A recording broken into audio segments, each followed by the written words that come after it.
you know this story, but in the early days of the movement, there were no Govinda prayers, because that was recorded here, 1969.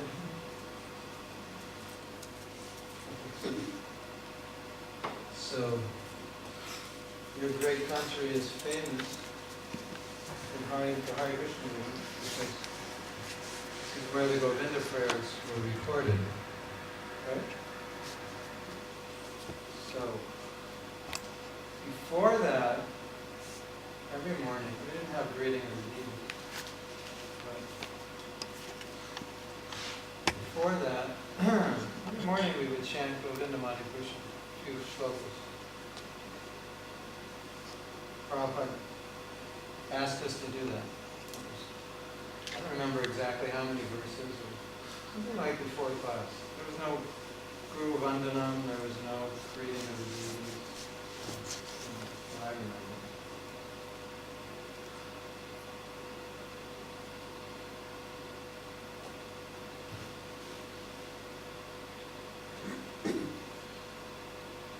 So, excuse me.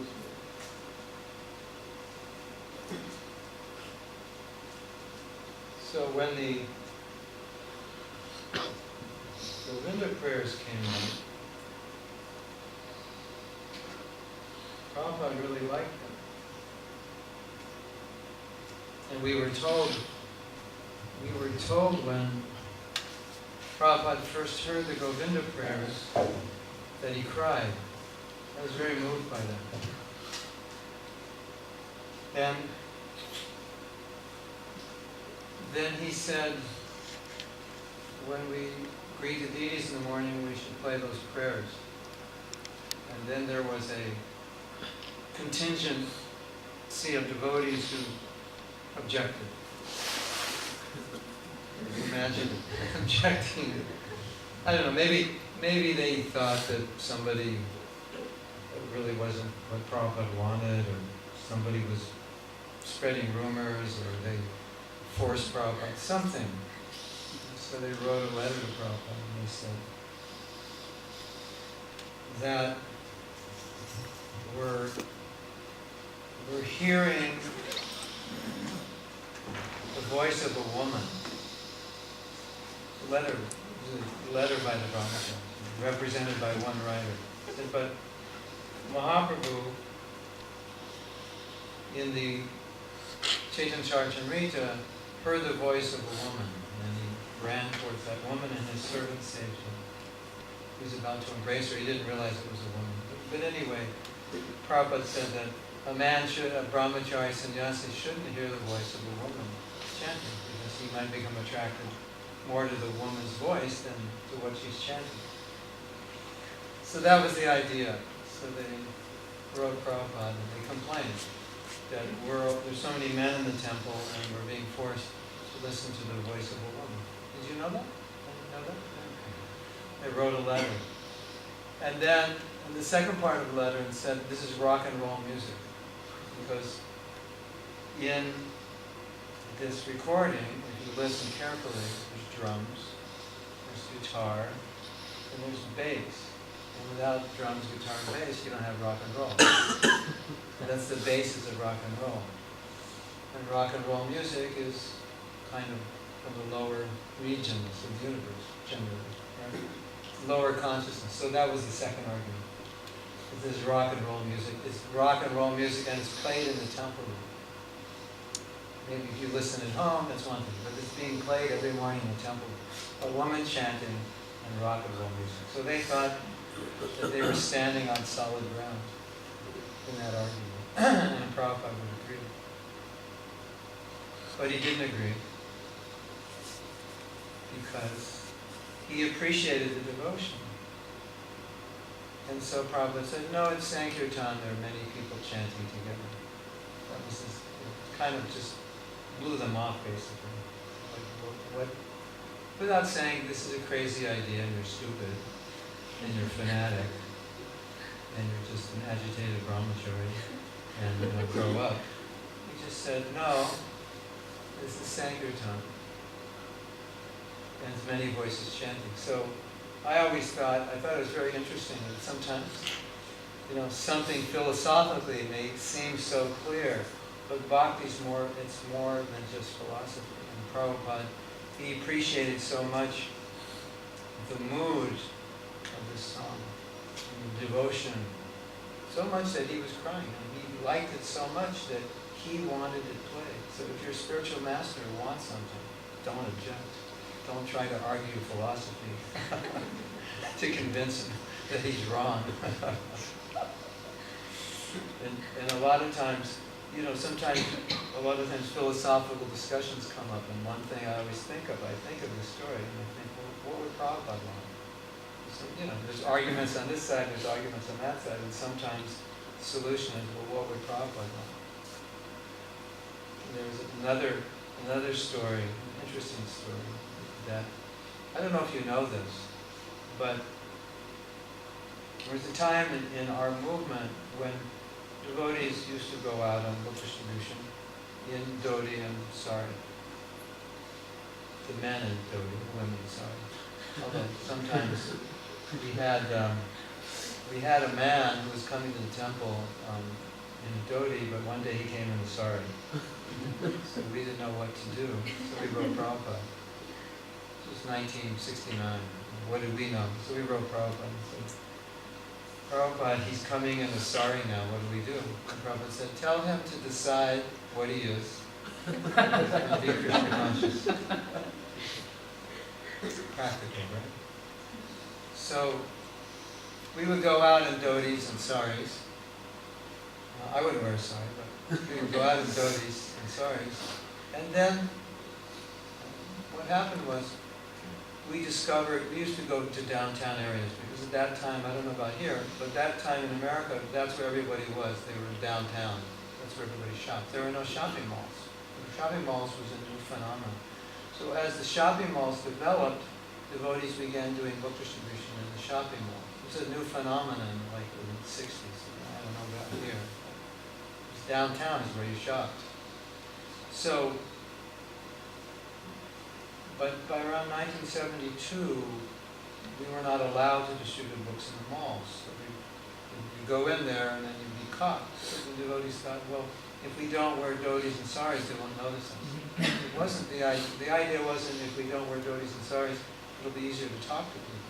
It's just if we don't wear dhotis and saris, then we go in the mall, we won't be so visible, and we could probably stay longer or stay all day.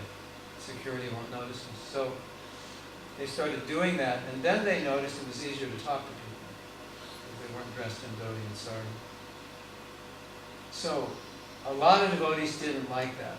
They thought this was a sellout and compromise. They really didn't like it. Now we're wearing Western dress. But it was going on, and Prabhupada, there was a controversy, and it came to Prabhupada. And the book distributor said, well, we're selling more books. So Prabhupada said, then it's okay, just don't dress like hippies. Because we'd all come from that background, so he was concerned that we wouldn't dress like gentlemen.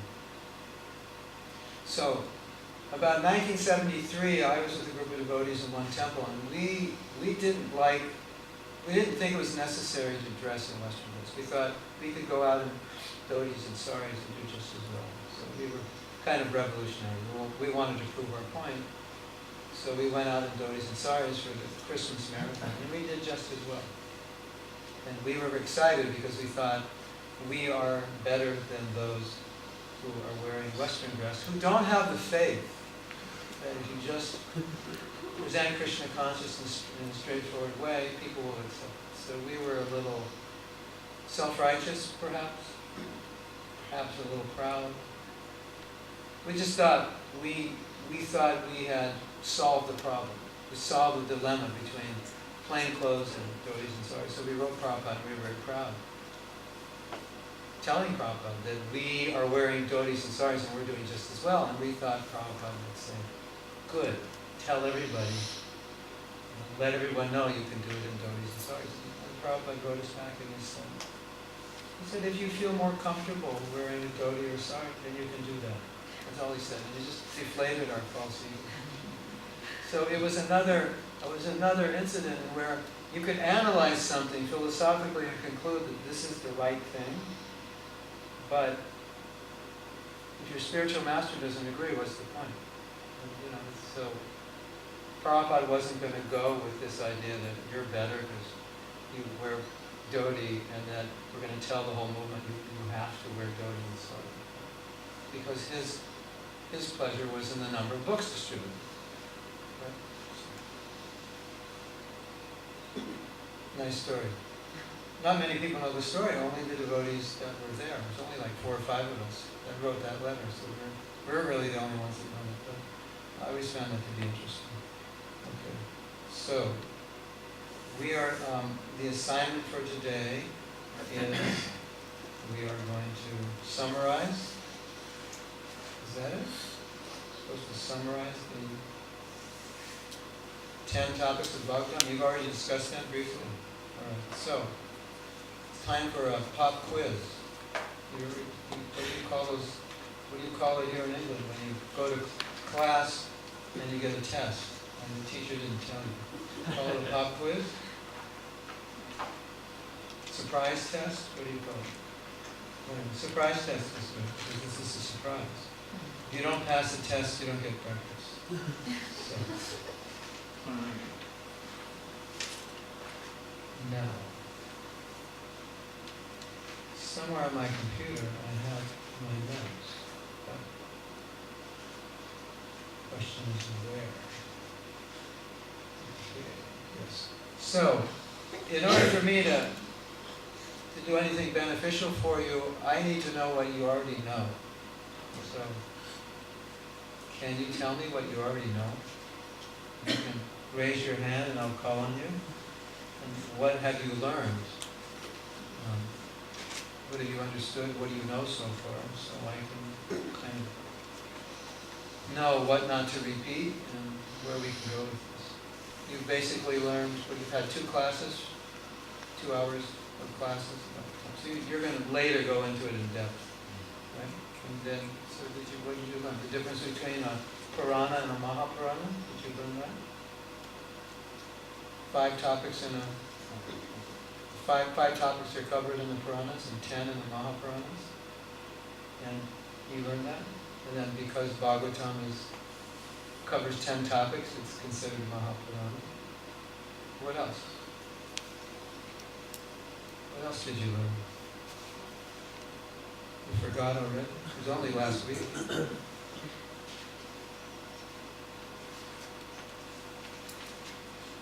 We had a brief insight into each of the 10. What's that? We had a brief insight into each of the 10. So then, did you discuss why, if the Bhagavatam is about Krishna, why you have those other topics that don't seem to be so related? Did you discuss that? And how those other topics help clarify, elucidate, support? What's the most important topic of the 10? Did you discuss that? The most important? Ashraya. So how do those other topics help if the most important is Ashraya? And who's the Ashraya? What does Ashraya mean? Shelter. So you go in an ashram, you get shelter from the Ashraya. You get shelter from the material world. Krishna is the Ashraya, so the Bhagavatam ultimately is focusing on the Ashraya. So how do the other topics help? Why do we need the other topics? It's all about Krishna. You can perceive the other subject matters. You can perceive the other subject matters. So you can see them or hear them or... You can see them, the other subject matters? They're perceivable. Oh, because you can, Krishna is transcendental and these are perceivable. So you can, then what? Therefore you can see Krishna? No, it's something to help towards. To help towards. Something to help towards? Towards the inconceivable. Oh, something conceivable to help towards the inconceivable. So you can deal with Krishna's energies, you can see them. Yes? Srimad Prabhu last week explained that everyone in the material world is looking for happiness, but actually the material world is systematically designed to not achieve happiness, so that eventually the living entities become distressed enough to seek knowledge of Krishna.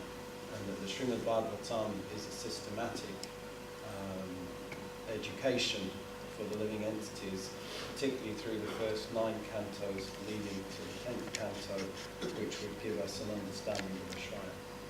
So, was he also making the point that if you study the material world, then you understand the nature of it and you won't be attached or bewildered? Is that the idea? You understand the nature that Krishna created things not to be perfect? Also, does anybody know why? It's because the first 2 are creation and subcreation. And we have another one which is what? The planets, that's one of them? One of the topics? Yeah. Planets. So in the Mayapur project, which is the center of the Hare Krishna movement, the world headquarters, you have the planetary systems in the temple. Why did Prabhupada do that? Why did he choose to do that? Anybody know? There's the whole description of the Vedic planetary systems, from the lower to the higher to Vaikuntha. In the temple itself, not separately, it's right in the temple. And that temple is the headquarters of the Hare Krishna movement. And Prabhupada said, in Mayapur is the most sacred place in the universe. So why? Why did Prabhupada want that? Why couldn't he just written a book? The planetary systems. Why did he want them? Anybody know? And what does that have to do with this topic in the Bhagavatam? Why? It's the same idea. Why? Why do we need to discuss the planet? Does it really matter? What's the answer? So we can establish the Vedic scriptures have been conclusive and verifying. Establish the Vedic literature is bona fide. Yes, and also, I think you could also say to establish that the Vedic scriptures have a astrological, it's like, I think one of the things that Prabhupada was dealing with is that in Christianity they say God created, and then the evolutionists came on the scene and could often defeat them because they couldn't say how he created. They couldn't present any scientific evidence. And at some point they said the earth was flat, and the Christians accepted it. And so then, you know the joke? They said, Prabhupada, is the earth round or flat? And he said, it's flat everywhere I walk. You wanted to say something? Just on that point, Hari, sorry, I was making this point last week that we had some conventional, the astrologers in India, got together with all different shastras, but because they didn't really have any knowledge of Bhagavatam, they don't really take it so seriously, although there's some information there. So what, they didn't have the proper Siddhanta? No, they don't see that Purana as being... They don't value it. Oh, they don't see the Bhagavatam. Yeah. So the Bhagavatam, it explains the planetary systems, and you go to Christianity, Christians thought the world was flat till it was discovered by, who discovered it? Columbus. He sailed, and he didn't fall off the end of the earth. I mean, you look out at the ocean, it looks pretty flat, right? You get far enough, and then he didn't fall off the end of the universe, and he came back and declared the universe is round, and they taught that in school, that the universe is not flat, it's round. But all the older people didn't change their view because they grew up believing it was flat. So while their kids were being taught it was round, they didn't change their view. But anyway, if you look at Christianity, you want to spread a religious movement, and you want it to spread it on scientific basis. As Prabhupada said, scientific, Krishna consciousness is scientific. And he wanted us to spread it that way. And so the Christians, they can't explain how God created. All they can say is, he said, let there be light, and there was light. But in Bhagavatam, as you're going to study the creation and the subcreation. When you study that in the verses of Bhagavatam, they explain exactly how the creation comes, how subtle matter becomes gross matter. I don't know if you'll understand it, but at least it explains it. And sometimes the devotees say, I can't understand it. And the answer is, well, at least it explains it. So at least you can say, our scriptures explain it, even if you don't understand it. Even Prabhupada said, they asked Prabhupada, he said, I don't actually understand the fifth canto myself. I can't really explain it. But the point is, it's explained. If somebody has the brain to understand it and say, here, it's not. Well, God just created. How did he create it? Oh, he said, let there be light. And so Prabhupada wanted to establish another aspect, to establish there's a scientific basis for Krishna consciousness. And here it is. It's in the Bhagavatam, it's in the other Shastras. And we'll establish it in our headquarters. That this is how the universe, this is the way the universe is according to Shastra. And Prabhupada, on these morning walks when Prabhupada was talking about science, he would always boil it down to this idea. He said, either you're going to believe the Acharyas and the Shastras, or you're going to believe the scientists. Because they would be debating back and forth. Scientists say this, Shastra says this, and Prabhupada says so. What are you going to believe? No, they didn't. Prabhupada said they didn't go to the moon. What? They didn't go to the moon? How could you say that? I was on the morning walk, Prabhupada said. It was right next to me. He said there was a movie called Godzilla. And he said, and they used cotton, and that was the sky, and they made buildings, and then they filmed it to look like there's this big monster who's destroying a city. He said, so they can do that. So Prabhupada was basically saying they can fabricate that they landed on the moon. Because Prabhupada was a revolutionary and he challenged everything. So he wasn't afraid to challenge. That was his kind of mode of operandi, was his challenge. So he'd have these debates and really challenge our beliefs. Very strongly challenge our beliefs. And sometimes he would say, you're brainwashed by the scientists. And he liked to challenge our beliefs. And then he would make that conclusion. So, what do you accept? The scientists or the Vedas? So, if there was no explanation of how the world was created, if there was no explanation of how the universe was situated according to the Vedas and Bhagavatam, then on what basis could we say that we understand God completely, and on what basis could we say that we have all scientific knowledge? We couldn't say that. Right? Couldn't say. And if you want to say you understand God, you have to understand everything he does. Not just his lila, his personal lila, but how he does everything, how he creates. So Prabhupada in the Bhagavatam said, how Krishna creates is also his lila. So we hear about Mahavishnu, right? The universe is coming from the pores of the skin, and Prabhupada said, don't think this isn't lila, and don't think you have to skip over this. I just want to get to the Rasa lila. Let's go to the 10th canto. Why do we have to read about Mahavishnu creating? Prabhupada said, this is also his lila. It's his creation lila. And so we need to learn about how he creates. And then, as you know how he creates, that means you just know more about him. This is how he does it. It's kind of, if you think about it. How does Krishna create? And he's in Vrindavan and he's enjoying lila, but he's created. That's pretty cool, isn't it? You could do that, wouldn't you do it? I have this huge business. How do you do it? Well, I just expand myself. And they run the business. So what do? I play golf and tennis. I go sailboating. I go to the horse race, play my guitar, play piano. And everyone else does everything. It's cool, isn't it? So that's what you're learning about Krishna, how he does things. So now, it's really interesting because the Christians have this idea that God is up there in heaven keeping score of piety and sin. And so that when Judgment Day comes, you'll meet him and he'll open the book, right? Find your name. Here's your name. Yamaraj has his book, here's your name. He'll find your name and say, okay, heaven or hell.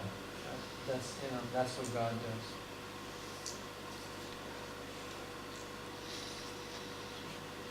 I mean, for a devotee, that for someone who understands Krishna to the Bhagavatam, that is like inconceivably dumb.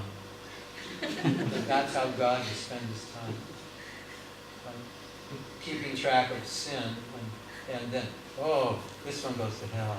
And he was so bad, I can't wait to send him to hell. He's not like we are, isn't it? And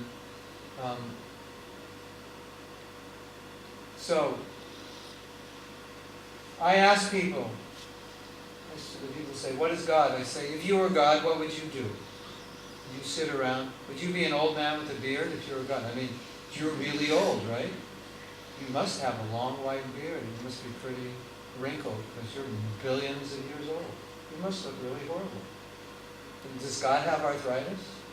Because he's so old. So you have these pictures of God sitting on a throne, long beard, gray hair, lightning coming, striking the world. And so if you have Bhagavatam, you read Bhagavatam, then you understand that's not God. God doesn't have to get old. We have to get old. So like you're saying, you study material nature, and then you understand that's what material nature does to us. It doesn't do that to God. So I ask people, if you were God, what would you do? Would you be an old man with gray hair and sit around with your lady? What would you be shopping at the Mac store so you get the fastest Mac or keep track of sin better? What would you be doing? Or would you be creating beautiful women and going out with them and dancing and creating mansions for all your friends and playing? Or would you be working hard and getting old? So the answer is obvious.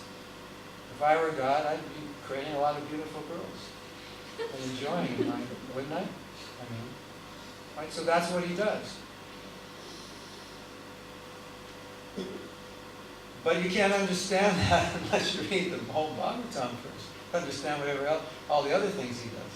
So first you understand he creates by expanding himself, but he's in Vrindavan with his friends, and the whole thing's going on because he's got unlimited power. And you understand scientifically how the creation's going on. It's all explained how matter manifests from subtle to gross. Every detail of it is explained so well that most of us, when you discuss it, you'll all be scratching your head. Can you explain that again? False ego in connection with the mode of passion creates ether, which closer form creates sound. Can you explain that again, Prabhu? Just, what is false ego? It's an element. Could you explain how false ego is an element? It's a material element. False ego is earth, water, fire, air, ether, mind, intelligence. False ego. The conception that I'm the body is a material element. Prabhu, could you explain that? You get all the biggest pundits in ISKCON to have a whole meeting. Could you explain how false ego is a material element? It's difficult to understand, isn't it? So, in a sense, it's also Krishna's glory that we don't understand. It's just, he's so smart the way he does things that we can hardly understand it. But at least our scriptures explain it, so we can say our scriptures explain this. If you have the brain to understand it, it's there. Right? So then, how does that relate to Ashraya? It just glorifies. It's part of his glory. Right? Everything in his creation is just part of his glory. And one of the things that I think is essentially important is that verse of Bhagavad Gita, Janma karma chamedavyam evam yoveti tattvatana. You understand me in truth. So you need 9 cantos of Bhagavatam to understand the 10th, because otherwise Krishna's hanging out with his girlfriends. That's not going to make any sense at all. And so when you see Krishna with the gopis, what do you think? You think, hey, I want to get some of my own gopis. Right? What do people say? That's not fair. How can you say God has girlfriends? That's not fair. That's not right. Why do people say that? Because they want them. Isn't it? But does a devotee say that? That's not fair. Krishna has so many wives. He's dancing. No. That's what purifies the devotee of his desire to have thousands of wives. Right? There's a painting of Krishna in Alachua. There's a painting of Krishna with the gopis playing water sports in the Jamuna. Right? So, you know, on television, when somebody's doing something that's dangerous, they say, don't try this at home. So I tell the devotees, I said, the title of that painting should be, don't try this at home. Because we try that at home, that's the trouble, right? We try to be Krishna at home. He's dancing, he's playing with the gopis in the Jamuna. And so men want to, you know, like Nalakavera Manikriva, they're doing that. So when you understand the tattva of Krishna in truth, then when you see Krishna with the gopis, it completely purifies you of your desire to do that. Because you understand who he is now. He's the one who created everything. He's the one who has all these leelas. He's the form of all these avatars. He's Ram. He's the personification of Dharma. And now you see, you read in the 9th canto, Ram, the personification of Dharma. Now here's this Krishna and he's shooting water at the gopis. So now you understand that has nothing to do with any, that is beyond, that Dharma is just, Dharma Artha Kama, it's just the first stage. Dharma is of the 4 principles of human life. And then love of God is the 5th stage. So Bhagavatam it's way beyond Dharma. But you have to understand Dharma to understand how Krishna can be adharmic and at the same time be completely dharmic. And how this adharma will create Dharma within us. Otherwise, if you don't understand all the other subjects of Bhagavatam, it won't make sense. And then you'll just say, why does God do this? You know that story? When man complained to Prabhupada? Why God has so many wives?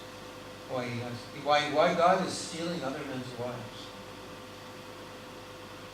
Prabhupada said, every woman is God's wife. So you've stolen your wife from him.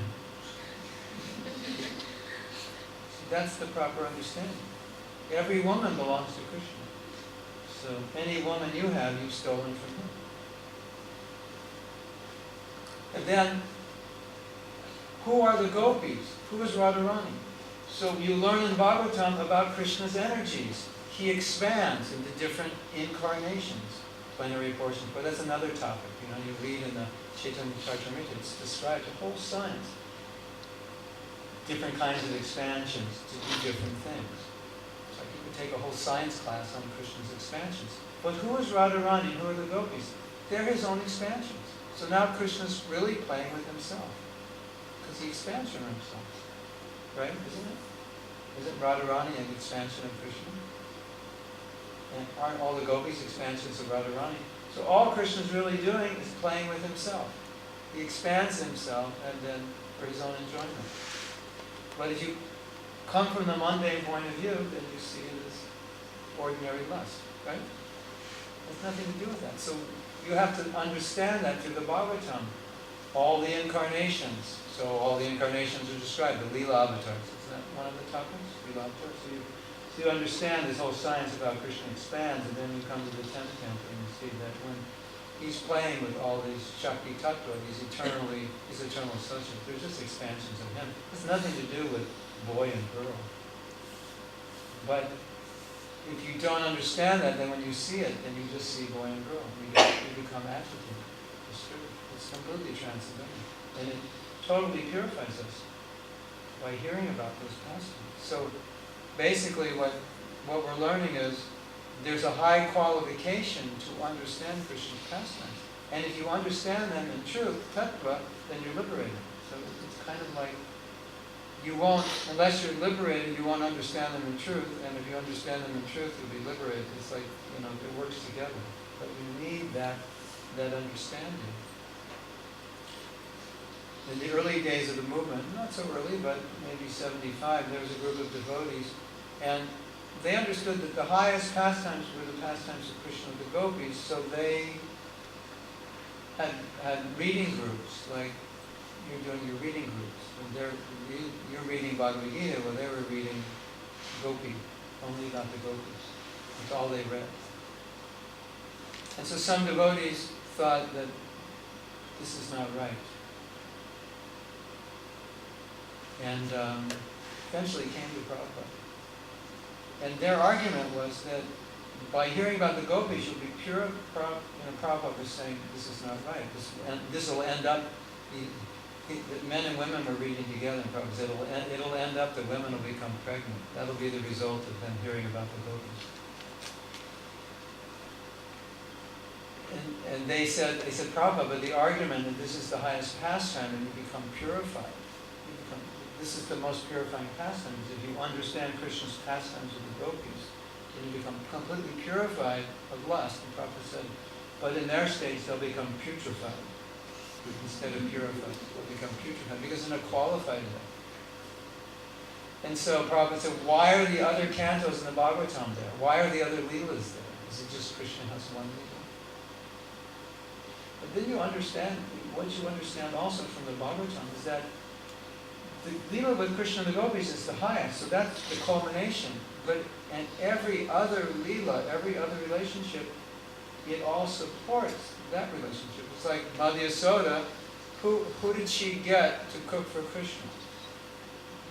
Radharani. So now she's helping in the pastimes of, indirectly, of Radha and Krishna. Right? And the Gopas, what do? They take messages to the gopis and Radharani. So they're taking part in the pastime. So everybody's supporting them in whatever position it's in. So it's true, it's the highest, but it doesn't mean that's the only focus. And especially, Prabhupada said, it doesn't mean you don't focus on the creation pastimes. Oh, this is creation, this is boring. I don't even understand it anyway. I want to get to the nectar. No.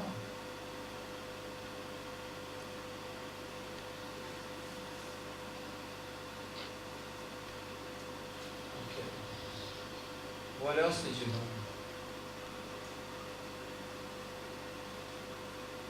Anyway, this is important, to understand Krishna in truth. It's very important.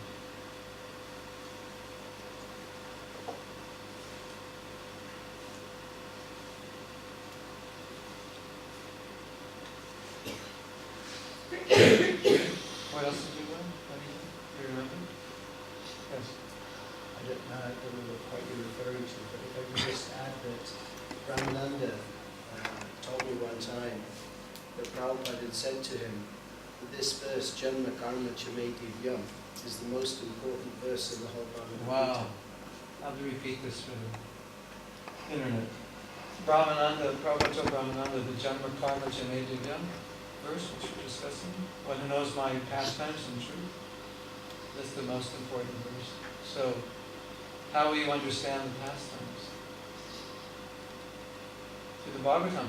I mean, one of the most interesting things is, because the Bhagavatam is talking about the devotees, and the Man-Bhagavatars, they're all great saintly kings. So how do you learn bhakti? You learn it through the devotees. How do you come to understand the tattva about Krishna? It's through the love of the devotees. And that's why Krishna sent Uddhava to Vrindavan. Because Krishna was with Uddhava. So you think, well, if Uddhava was with Krishna, he should understand everything about bhakti. But Krishna said, go to Vrindavan, then you'll understand everything about bhakti. So you want to understand me in truth, then understand what a pure devotee is. And so the Bhagavatam is full of stories of pure devotees. Right? Because then you understand devotion. Otherwise, people will think they love God because they have no standard to judge it by. They go to church. I just got a new car this week. I got a raise. Praise the Lord. Hallelujah. Amen. Then you think that's love of God. Whoever got the biggest car and the best job this week must have the most love of God. They got the most mercy. Right? Hare Krishna Temple. I lost my job this week. They repossessed my car. My wife left me. Praise the Lord, Prabhu. Krishna's mercy on you. So you see stories in the Bhagavatam on how devotees dealt with situations like this, so that you understand what is devotion. Otherwise, how will you understand devotion? You'll just create your own idea of what devotion is. It'll just be some sentiment, right? I love God. So many people say that I love God.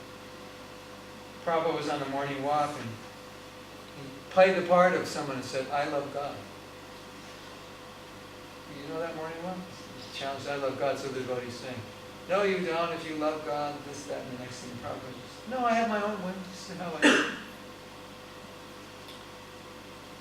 And nobody could get the argument until one devotee said, if you love God, why don't you follow what he says? Prabhupada said, that's the argument.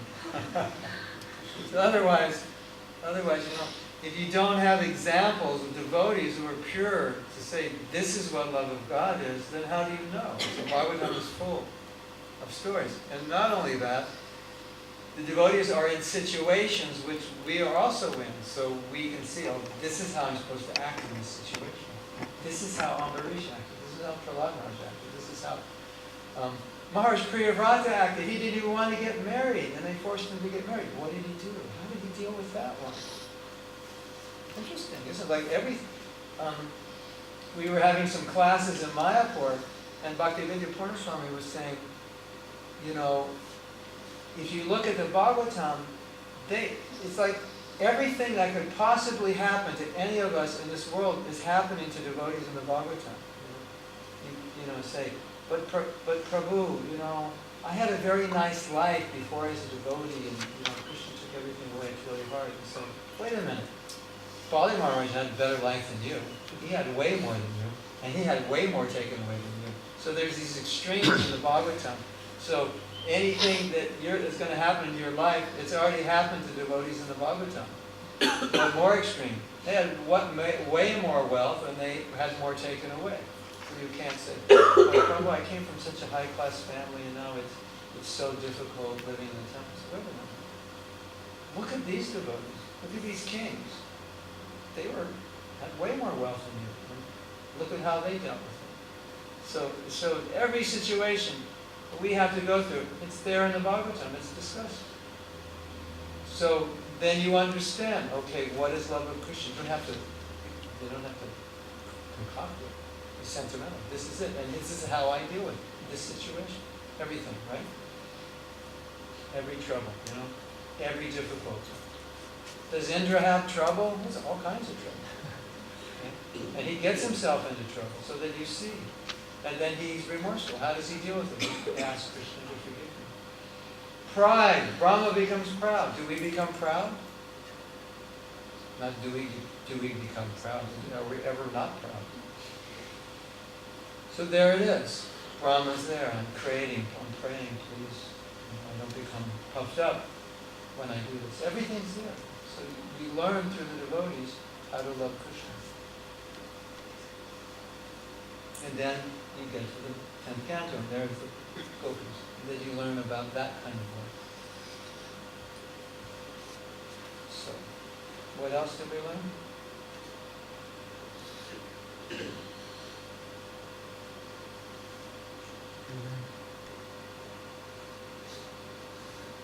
Anything?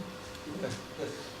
Last week's Hari Prabhu gave class, he mentions about the material scientists and the kind of things that they say that life comes from matter, and it's actually the way around. So Hari, you were saying that I'm talking about the scientists and life comes from matter, and I found something really interesting that, as we know, in the world of modern science, one of their hopes is to not only extend life, but perhaps make life permanent, or find, what do they call it, some particle, the eternal particle, what's that? Exposure. What's that, the eternal particle or something? The missing link. Yeah. So, I mean, they're kind of done. Who wants to live here forever? How could, you know, things are getting pretty bad fast. Why would you want to be around a couple hundred years from now when someone's trying to, now they're just trying to steal your wallet, then they're going to try to eat you. Why would you want to be around, You take the pill, you can live forever, and then you'll have to, curse all the scientists who created the pill, because 50,000 years from now, it's cannibalism and you're still on the planet, and, they're eating you, but you don't die.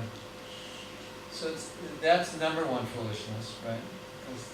But it's all linked into this idea that there's no soul. So if you don't live here, then That's it. If you don't live in this body, then it's finished. Right? So, now, taking the perspective of the scientists who want to make things eternal, or find the eternal particle, or create life, or do all these amazingly stupid things that they can't do, why are they thinking that way in the first place? Because they're thinking this is all there is, and if we don't figure out how to live here as long as possible, we have nothing. We're finished. When we die, that's it. We're not a soul. Now, you taxpayers who have to pay all this money, and the money, part of the money you pay in your taxes will go to this foolish research in the universities, in the big, respected, prestigious universities of the world, who will be doing research how to make matter, turn matter, and make it eternal. And we just figure out what's the missing chemical, or whatever's missing, right? Or the missing law, we haven't figured out something. We're going to try to make matter eternal, right? Now, if you read the Bhagavatam and you understand these 10 topics, would you be wasting your time trying to make matter eternal? No, because you would understand matter is not eternal, because you've understood how the creation comes, and how Mahavishnu glances into matter. If he doesn't glance, what does matter do? Nothing. It's called pradhan, it just sits there, right? So if you understand pradhan is matter, it's a subtle form of matter, it just sits there. There needs to be a glance, and then the 3 modes of nature come, and then it starts activating. Then you understand the nature of matter, and then it's wound up. It's just subtle, gross. And then you understand the nature of soul, spirit. So if you understand the nature of matter and spirit, would you be wasting your time in a laboratory trying to make matter eternal? No, unless they pay you a lot of money. This is a good job, because we can never prove this. I got job security here. We're never going to do it. So we'll always have a job. And if you're really smart, you say, I just need more money. I think I almost have it. More money. And if you can't do it, no one will blame you, because it's impossible. So, the foolishness of the material scientists is based on their lack of understanding of matter. Whereas you go to Bhagavatam and the Gita, you understand the nature of matter, right? And in this first subject, which is the creation and the subsequent creation, it describes matter completely, doesn't it? Total understanding of matter. And then once you understand it, you'd never be stupid enough to think, okay, we're going to turn this in to something eternal. Because you understand there's another energy, which is already eternal. You don't have to make matter eternal. There already is an eternal energy, but they deny it. So now they're in the laboratory trying to make matter eternal because they denied that there's another energy that's eternal. Is that stupid? And these are the guys who get the Nobel laureates. So what does Bhagavatam say? The dogs, hogs, camels, and asses are praised by other dogs, hogs, camels, and asses. That's the world we live in. It's insane, isn't it? Like, what sane person would want to live in when these things are going on? We have a big party to honor the person who's doing this research, and someday we'll discover the eternal particle. This is what Prabhupada came to challenge. So this is the advantage of understanding the Bhagavatam, because you understand the nature of matter and the nature of spirit. And you wouldn't try to create spirit out of matter. You understand that, right? So that's a very good point. And we know Prabhupada didn't like the scientists very much because they were atheistic. So he really very much wanted to expose them. I don't know if you know that, but when Prabhupada was here, he had established the Bhaktivedanta Institute, and he had arranged that the BBT would fund them $10,000 every month to fund their work. He was so into that. And this whole project in Mayapur centered, just to expose that folly. Like, what do you know? What do you know? You're postulating on how the universe created. Were you there? So you make some model and try to create the conditions you believe that existed during the creation. And with the other breath you say, you can't believe anything unless you see it. Excuse me, did you see the creation? Were you around? You have photographs of them? the ultimate hypocrisy. So Prabhupada would always challenge it. And on what basis did he challenge it? The Bhagavatam, because it's all explained in the Bhagavatam. This is all foolishness. That's how he challenged it, right? Isn't it? On the basis of the Bhagavatam.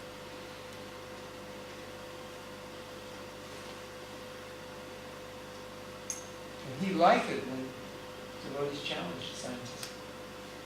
He really liked it. So that's a nice point. What other points?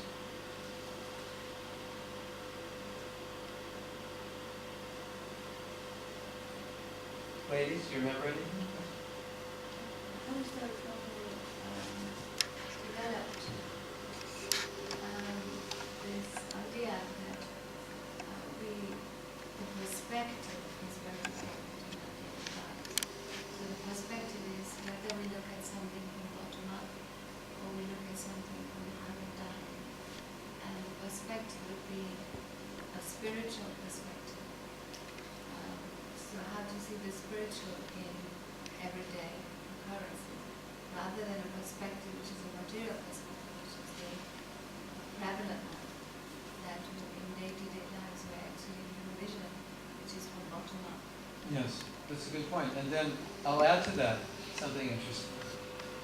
The universe, the explanation of the universe, which doesn't seem to make sense always. And why doesn't it make sense? So we're saying this planet is here, and that planet is here, this planet is going around this one and that one. And from our perspective, it seems that planet is not there, and this planet is not there. And so it's a different perspective. They're not looking at it from the earth. So that's also another explanation. Looking at it from a different place in the universe. So then they have, they're describing it differently, because that's their perspective. Yeah, and it's a good point also, because, and if you go back to the point of how you learn bhakti through the lives of devotees, then you get all your perspective. You know, what was Ambarisha's Maharaj's perspective on Durvasa Muni? Was his perspective on Durvasa Muni that Durvasa Muni is a bad person? Because Durvasa Muni tried to kill him because he drank water before he fed Durvasa. Was that his perspective? No, but that would be the perspective of an ordinary person. You know, a guest shows up, he's called a titi, uninvited guest. According to our Shastra, if a guest shows up, a guest is treated like God. Everything stops and you take care of him. So, Durvasa was a titi, he was a guest. He showed up with 50,000 disciples. And he had to, and so Ambarish said, okay, just give me a minute, I'll cook for you all. So, Durvasa had been fasting, I think. Ambarish had been fasting for like 40 days, and he had to break the fast. So he consulted, and the decision was made that if you take water, I think he went in the water and drank some water. So if you take water, it'll be considered that you didn't break the fast, but it'll also be considered that you broke it, because you need to break it by this time. So Durvasa is a mystic, so he understood. He actually drank water. So the etiquette is, you feed your guests and then you eat. So he broke his etiquette. And Durvasa is what? A partial expansion of Lord Shiva in some way. So he is, Lord Shiva is easily pleased and easily angered. And Durvasa has that nature, so he got very angry. He got so angry he tried to kill Ambarish Maharaj. He created a demon who killed him. And then the Lord protected Ambarish with his Sudarshan Chakra, and that Sudarshan Chakra chased Durvasa. And Durvasa went all the way up to different personalities asking them, please protect me. And they said, no, I can't go to Vishnu. So he went to Vishnu, and Vishnu said, I can't protect you. You offended my devotee, you have to beg forgiveness. And so Durvasa said, please forgive me. Durvasa obviously understood he did something wrong because his life was in danger for offending a devotee. So it's pretty clear, right? Like guys, you know, sometimes you don't think you say anything wrong when you say something to your wife and she goes in the room and she breaks down crying, or she gets out a pan and knocks you in the head. And then when you get hit in the head, you realize, I must have said something wrong, but I don't know what it is. But I know it must have been wrong. So that's how you know. So Durvasa, you know, he wasn't really thinking he did anything wrong. But he got the message when Sudarshan Chakra was following him. Yeah, you did something wrong. So it was easy for him to apologize because Lord Vishnu said, I can't forgive you. You can only be forgiven by the person you offended. So he offended, he came back and apologized. And basically, Ambarish said, apologize for what? Amazing, huh? Like, you didn't do anything. No. So there's a perspective right there. Isn't it? Talk about perspective. That's a perspective. Somebody tries to kill you, and your perspective is just, whatever happens is my karma. I just deserve it. You really didn't do anything wrong. It's just the way it's supposed to happen. But the most interesting thing of the story is that after Durvasa came back and apologized, Ambarish didn't say, well, that was pretty heavy what just happened. He almost killed me. My family's pretty upset about that. And, the invitation's off. So just get out of here. Take your disciples and get out of here. He didn't say that. He said, okay, come in. And he fed them. Isn't that interesting? Somebody tries to kill you. You say, you didn't do anything wrong, and then you're perfectly okay. And you just serve them for something. Would you like a little more? Is that inconceivable for perspective? It's amazing. So what is that perspective? This perspective is Krishna's in control. Whatever happens is his arrangement. And even someone offends me, it's just, I deserve it in some way. That's the perspective. So when you study Bhagavatam, you definitely get perspective. Now, one of the problems that I find, it's a huge problem, and I think it affects all of us, is when you read that story, you think, I could never do that. That Ambarish is listed as what? One who engaged in the 9 processes. What is Ambarish? One who surrendered everything? So he's Ambarish. How do you expect me to do that? And so we read the story and we almost use the fact that Ambarish Maharaj is Uttama Adhikari to write off the fact that I can't do that. It's like, this is my excuse. Well, that's him. Don't expect me to have that perspective. Don't expect me to respond like the pure devotee. Prabhu, I'm just a malacha, yavana. I have a really bad background. I took drugs when I was young. I used to like the Rolling Stones. That samskara has destroyed me.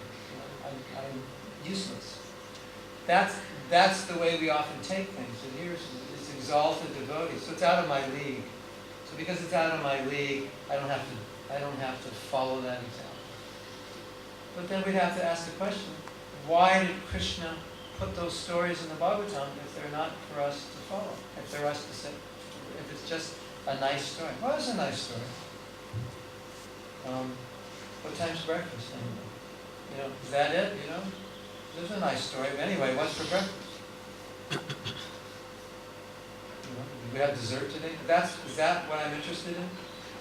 Do I get anything from that story? I just write it off. Well, that's impossible. That's for pure devotees. We'll worry about that later. No, but that would be a mistake to think that way.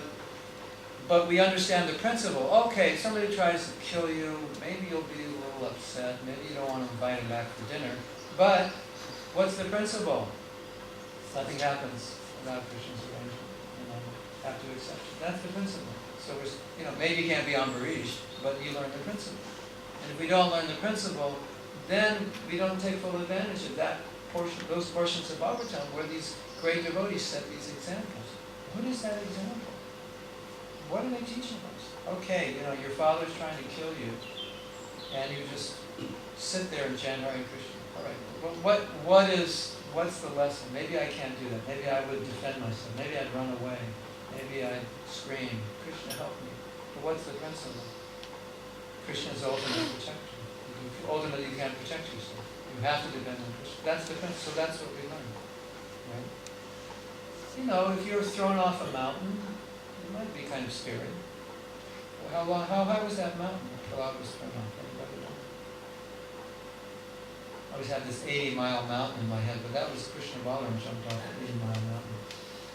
But anyway, obviously it would be scary, but what's the principle? Krishna. My only shelter is Krishna. Right? Gajendra, my only shelter is Krishna. Prahlad, my only shelter is Krishna. So, is that one of the principles? Krishna is the shelter? Yeah, so, and these stories, the principles are in the stories. So we should take the stories that way, understand the principle. You can't imitate. Do you know that when Prahlad was thrown off the mountain, he was caught at the bottom? Did you know that? Who caught him? Durga? Mother Durga, I believe? It wasn't Krishna. I think it was... Vishnu? What? Vishnu. What, you sure? That's what I understand. Anyone read the Nrsimha Purana? It's there in the Nrsimha Purana. Because I thought it was a female goddess. Anyway, somebody caught him. That's how he was saved.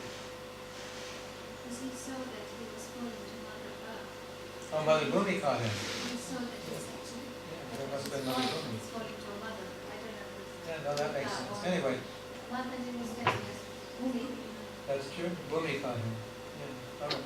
Mother Bhumi caught him. Of course, different Puranas will, stories are different in different yugas, but at least in one yuga, Mother Bhumi caught him. So, yeah, that's nice.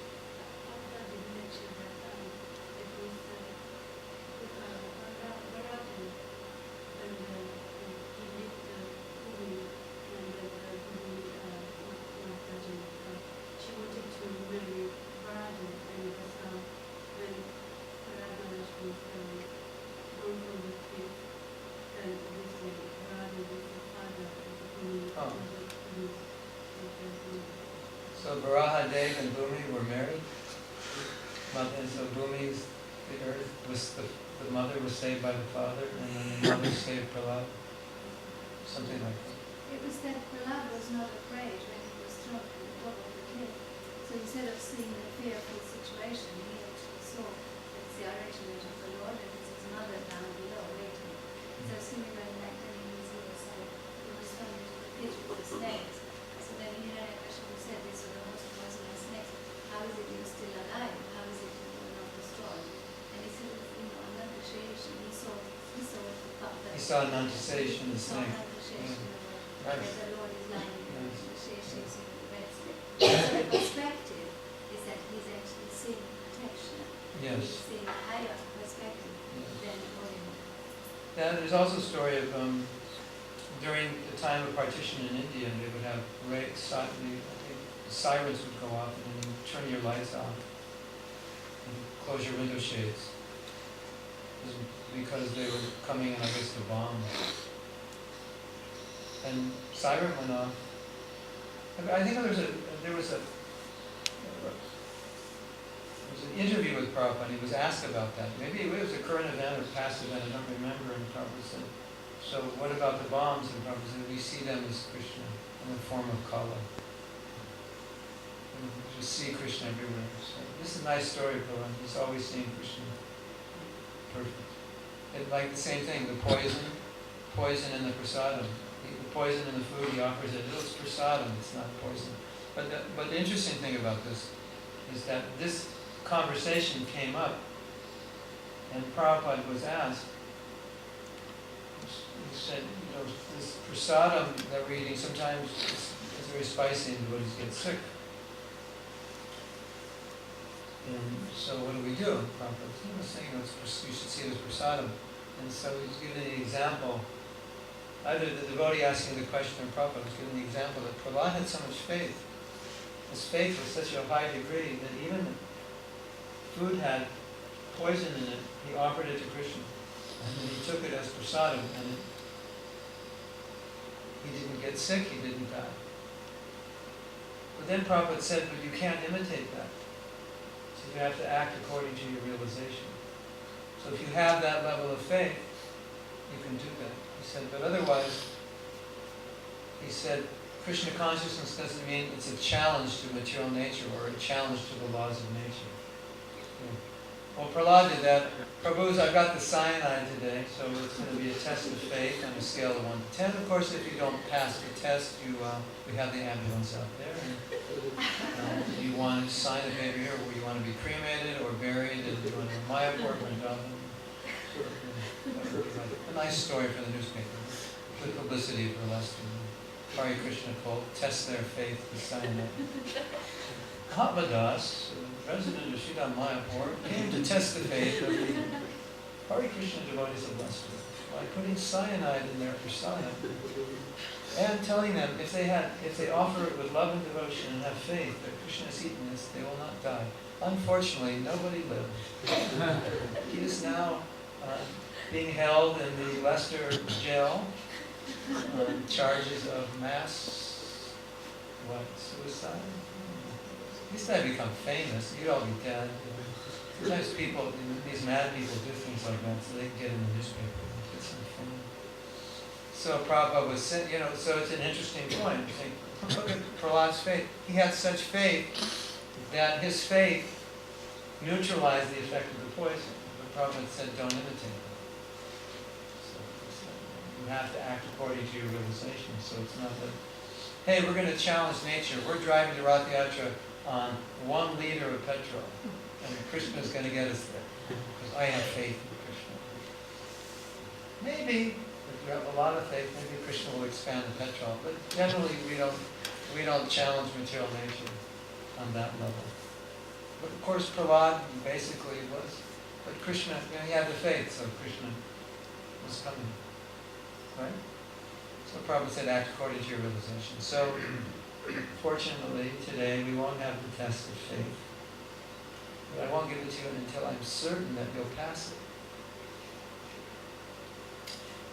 it. In fact, actually, I could just have a little thing and call it cyanide and put it in your prasadam. It's just water, and you might get sick if you thought it was cyanide. If you had faith it was cyanide, you'd probably get sick eating your prasadam. There was a man who got locked in a walk-in refrigerator because it was a holiday, and so he was cleaning it, and everyone locked up early. And he didn't realize that the office was closing early, so he couldn't get out of the walk-in. So he was stuck in the walk-in for the weekend. So he knew he was going to freeze to death. So he just wrote a note to his family saying, what do they call that? Thermal something?